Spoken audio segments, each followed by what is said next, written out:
Hi everyone, welcome back to another tutorial from Wake&Tech. Today in this video, I'm going to show you how to add a symbol in MetaTrader 5. If you're new to MetaTrader 5, you might not see all the trading instruments when you first open up the platform.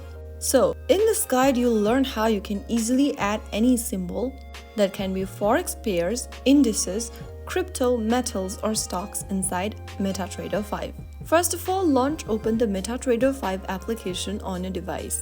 Make sure that you are logged into your account, and once you're inside the Codes tab of MetaTrader 5, go ahead and tap on the pencil button at the top right corner. Now, from the Codes tab, select the symbol that you want to add. After choosing the symbols that you want to add to your Codes tab, click on the arrow button at the top left to get back. Soon after you do that, the newly added symbol will now appear in the Codes tab. They will now be ready for opening charts, placing orders, checking price movements, and adding indicators.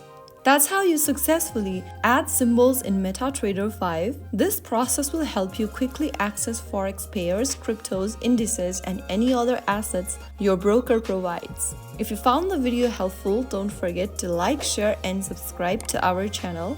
I will be back again in the next episode. Thanks for watching.